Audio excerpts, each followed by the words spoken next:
Nous, on ouvre notre bibliothèque et notre bibliothécaire préférée y est présente, c'est Sandrine. Bonjour Sandrine. Bonjour, bonjour. Le jeudi, on parle bouquin sur Radio Mélodie, une belle tradition. Aujourd'hui, tu nous emmènes dans quel univers ? Alors, je vais vous emmener dans les Cornouailles à l'occasion de la Journée internationale de la femme qui aura lieu ce week-end. Et la femme que j'ai décidé de mettre à l'honneur, c'est une écrivaine. Son nom, c'est Daphné du Maurier.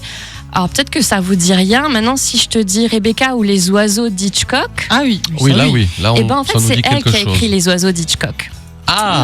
Ouais, c'est un livre à la base. Ok. Donc Daphné du Maurier pourrait être à elle seule un personnage de roman, et ça l'écrivaine Tatiana de René l'a bien compris, puisqu'elle lui rend hommage à travers un livre, Manderley Forever. Le titre fait référence à un domaine fictif créé en 1938 par Daphné du Maurier pour l'un de ses livres, et qui puise son inspiration dans un véritable manoir gothique du nom de Menabili. Daphné est une amoureuse des Cornouailles, donc où elle s'est installée. Elle a une vingtaine d'ouvrages à son actif et elle a su s'imposer parmi les autrices les plus emblématiques du XXe siècle.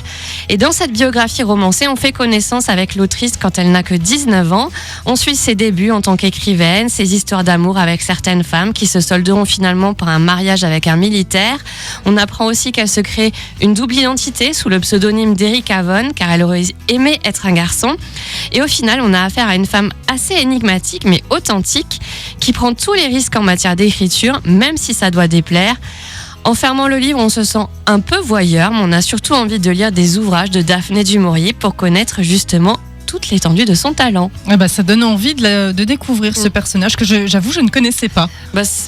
Disons que les oiseaux, on va dire Hitchcock, mais on va pas penser que c'est un livre. Après, Rebecca, c'est un roman noir qui est assez connu, mais c'est vrai que le reste est moins connu du grand public.